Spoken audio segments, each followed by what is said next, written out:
مگر سب سے پہلے سیاست کی بات کریں گے. ہارون خان صاحب پر تو میں بات کروں گی، مگر بزدار صاحب کا بتائیے مجھے، بزدار صاحب کا کیا فیوچر ہے، کیا ہونے جا رہا ہے؟ پنجاب کے اوپر بات کریں پھر وفاق کی طرف بڑھتے ہیں.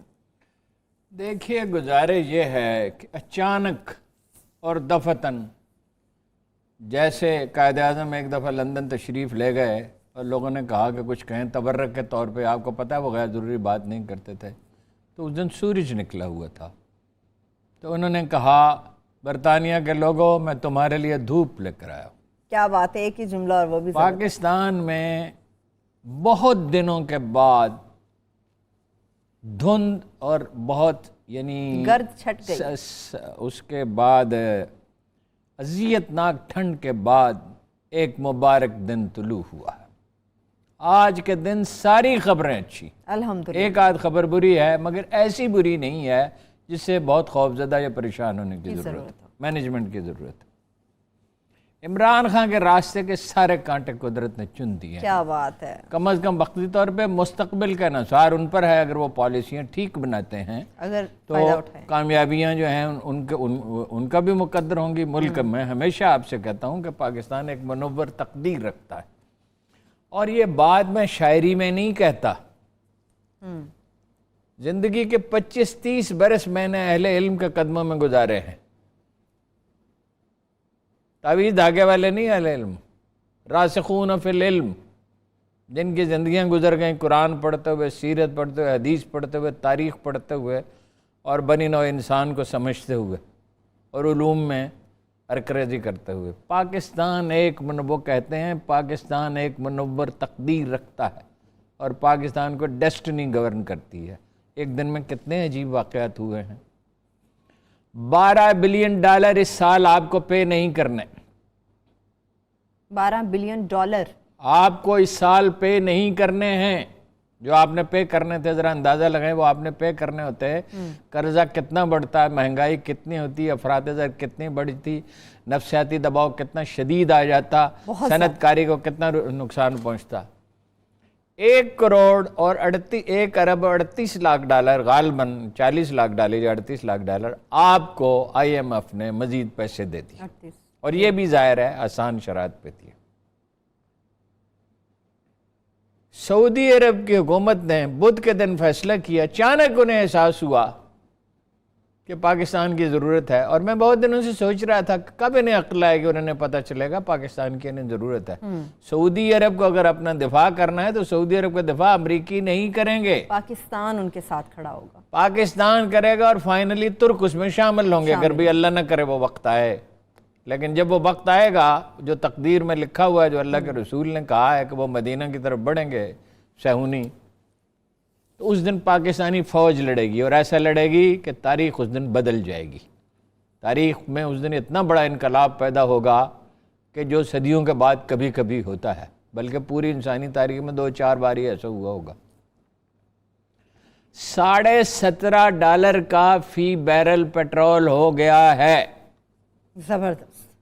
میں نے ابھی سہیل وڈائی صاحب سے کہا کہ $1 لاکھ بیرل میں اور آپ بک کرا لیں. اچھا. تو انہوں نے کہا اتنے پیسے کہاں سے آئیں گے؟ میں نے کہا آپ کو پتہ ہے اس کے لیے پیسے نہیں چاہیے ہوتے. میں آپ کو اس کے لیے انشورنس کی رقم چاہیے ہوتی ہے. $50,000 اگر ہم دے دیں تو $1 لاکھ بیرل بک ہو جائیں گے. میں ویسے ہارون صاحب ہمیشہ آپ کو کہتی ہوں آن ایئر ذرا محتاط رہا کریں آپ، ذرا تشبیہ کے طور پہ عرض کر رہے ہیں ہمیں. ہاں جی، عوام سچ مان لے گی. پڑھے فارسی بیچیں تیل، ہمیں تیل تھوڑی بیچنے خریدنا. ایک تشبیہ کے طور پہ عرض کر رہا ہوں کہ میں نے ان سے کہا $17.5 کا ہو گیا تو $1 لاکھ بک کرا لے. وہ ہوتا ہے $3 یا $4 جو ہے نا، وہ آپ کو انشورنس کے دینے ہوتے ہیں. قیمت تو اس وقت جب آپ اٹھائیں گے تو مارکیٹ میں بیچیں گے، تو اس کو سٹہ کہتے ہیں ایک طرح سے. لیکن جب حکومتیں یہ کام کرتی ہیں تو اس پہ غالباً سٹے کا اطلاق اپنے حوالے سے نہ یہ باتیں کریں. عوام کوئی نہیں، میں سب جانتے ہیں، میں تشبیہ کے طور پہ کہہ رہا ہوں. جناب والا انڈسٹری کھل گئی کنسٹرکشن کی، اور ویلتھ ٹیکس انہیں معاف کر دیا گیا، ٹیکسز میں رعایت دے دی گئی. یہ پوچھا نہیں جائے گا کہ یہ پیسہ کہاں سے آئے گا. ذرائع آمدن نہیں پوچھے جائیں گے. جب اتنی رحمتیں اللہ تعالیٰ نے کی، تو اس کا مطلب کیا ہے؟ ایک عورت برستی بارش میں نہر کے کنارے جا رہی ہے، غریب عورت، اس کے سر پہ ایک اسٹرابری کا ٹوکرا ہے جو وہ بیچنے کے لیے لائی تھی، اور اس کی گود میں ایک بچہ ہے۔ اتنے میں ایک گاڑی آ کے رکتی ہے، اس کے گاؤں کا ایک بھلا آدمی، اس کو کوئی بزرگ چچا ماموں، وہ آ کر رکتا ہے اور کہتا ہے کہ یہ ٹوکری ڈکی میں رکھ دو اور گاڑی میں بیٹھ جاؤ۔ اب صرف اسے ایک کام کرنا ہے، اپنے بچے کو سنبھالنا ہے۔ معیشت میں جو اللہ تعالیٰ نے اتنا بڑا ریلیف ہمیں دے دیا، اپرچونٹی ہوتی ہے نا، اور کیا ہوتا ہے، وہ اویل کرنے کی بات ہے۔ پہلی بات تو یہ ہے کہ پہلے ہی پاکستان میں نقصان کم ہے۔ دیکھیے ہم یہاں رو رہے ہیں نا کہ ڈاکٹروں کے پاس ضروری ساز و سامان نہیں اور ٹھیک رو رہے ہیں، حفاظتی کٹس نہیں ہیں، مگر امریکہ میں بھی نہیں ہے، برطانیہ میں بھی نہیں ہے، کیا اس کو جواز ہر بنا جگہ کے پیش کیا جا سکتا ہے؟ نہیں، یہ فرسٹ پرائیورٹی ہونی چاہیے، اس لیے کہ ہر جان قیمتی اور مسیحا کی جان اس لیے زیادہ قیمتی ہے کہ وہ جانیں بچائے گا، بالکل بالکل، اس لیے فرسٹ پرائیورٹی یہ ہے۔ میں نے پتہ کیا 400 روپے کا ایک سوٹ ملتا ہے سستا سا، اگرچہ وہ ایک آدھ 2 دن کے لیے استعمال کے لیے ہوتا ہے، وہ ملنے لگا ہے، اور وہ فوری طور پہ خریدیں اور ڈاکٹروں کو دیں، اور ایک نہیں دیں، 2 4 10 15 دیں، اس لیے کہ مسیحا کی جیب میں دوائی ہوگی، ہاتھ میں سرنج ہوگی، تو وہ آپ کی جان اس بچا کے سکے ذہن میں گا۔ کانفیڈنس ہوگا تو وہ زندگیاں بچائے گا۔ جنرل جو ہے وہ ڈاکٹر ہے، نرس ہے، طبی عملہ ہے، بالکل پورا، بلکہ حقیقت یہ ہے کہ نرسوں کا رول بہت زیادہ ہے، سارا وقت انہیں ڈیوٹی دینی ہوتی ہے۔ اب آپ کو یہ ساری اپرچونٹیز مل گئیں، اور اس پہ ایک اور عجیب واقعہ ہوا، میرے پاس معلومات نہیں لیکن قرائن کی بنیاد پر مجھے 100% یقین ہے، بتائیے، اور کچھ معلومات بھی ہیں جو کہ سب کے پاس ہیں۔ وہ یہ ہیں کہ قیادت نے کہا سبھی سے، تمام سے، اور بھائی لڑنا بھڑنا بند کرو۔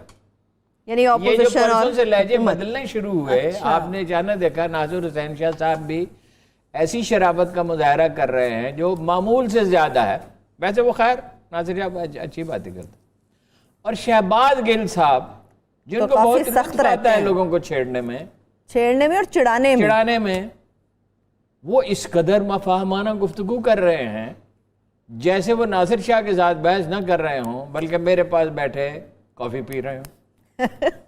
ٹھیک ہے، کافی کی دعوت تو نہیں دے رہے انڈائریکٹلی آپ نے؟ نہیں، کبھی کبھی وہ تشریف لاتے تھے، اب زیادہ بزی ہو گیا، اب اسلام آباد چلے گئے، کبھی کبھی آتے تھے، کافی کے پہلے پیتے تھے، وہ تو عزت افزائی کی بات ہے، کوئی مہمان آپ کے پاس آیا آپ اس کو کافی پیش۔ مولانا فضل الرحمان سے بھی بات کی ہے۔ دیکھیے میں نے مذہبی امور کے وزیر کو ایک میسیج بھیجا، ایک عام پاکستانی شہری کی حیثیت سے، اس لیے نہیں کہ میں اہم ہوں، میری کیا اہمیت ہے، نور الحق قادری صاحب، نور الحق قادری صاحب کو، کہ آپ تو بڑے ذہین آدمی، آپ سے تو مجھے بڑی توقعات تھی، آپ نے یہ کیا کیا، آپ یہ کیا کہتے چلے جا رہے ہیں کہ علماء سے پوچھیں گے، علماء سے پوچھیں گے، علماء سے پوچھیں گے۔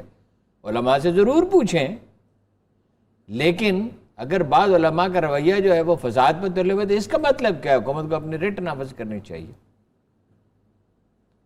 ان کا جواب آیا کہ انشاءاللہ ہم صحیح طریقہ کار اختیار کریں گے۔ صحیح۔ اس کے بعد میرا خیال ہے وہ بڑے ذہین آدمی، انہیں کے انیشیٹو پہ وہ عارف حلوی صاحب کے پاس گئے۔ عارف حلوی کے پاس کیوں گئے؟ میں عارف حلوی صاحب کا مداح بالکل نہیں ہوں، لیکن وہ بات نرمی سے کرتے ہیں، دلیل سے سنا ہے، وہ دلیل بھی ان کی سلیقہ مندی مضبوط سے ہے۔ بات کرتے ہیں۔ اصل میں بات کرنی ہوتی ہے نرمی سے، دلیل تو آپ بعض اوقات وہ آدمی بھی دے رہا ہوتا ہے جو بہت تلخی میں ہو، غصے میں ہو، لیکن اس کی دلیل تو بے اثر جاتی ہے نا۔ مزاج کے دھیمے ہیں عارف حلوی صاحب۔ انہوں نے علماء سے بات کی، ٹھیک، یہ پہلا جمعہ ہے جو بخیریت گزرا ہے، الحمدللہ، اس پہ اللہ کا لاکھ لاکھ شکر ادا کرنا چاہیے، اور ان سب نعمتوں کو جو میں نے گنوائی ہے اس پہ جو آدمی 1 روپیہ صدقہ دے سکتا ہے اس کو 1 روپیہ صدقہ دینا چاہیے اس پاکستانی کو، اور جو 1000 روپیہ دے سکتا ہے اس کو 1000 روپیہ دینا چاہیے، اور جو 1 لاکھ روپیہ دے سکتا ہے اس کو 1 لاکھ روپیہ دینا چاہیے، اور جو 10 کروڑ دے سکتا ہے اس کو 10 کروڑ دینا چاہیے۔ صحیح، عذاب ٹل گیا، ٹلنے کے اللہ تعالیٰ نے آثار حمایدہ کر دیے، بالکل یہی ہوتا ہے۔ اب جناب معیشت آپ کی جو تھی 2 ہفتے پہلے اس کا ایسٹیمیٹ یہ تھا جو ہم نے نہیں لگایا، ظاہر ہمارا کام بھی نہیں ہے، ماہرین معیشت یہ کہہ رہے تھے 7 سے 9% معیشت گر جائے گی، کل شام کا ایسٹیمیٹ یہ ہے 1 سے 2%، اور مجھے یقین ہے 1 سے 2% بھی نہیں گرے گی.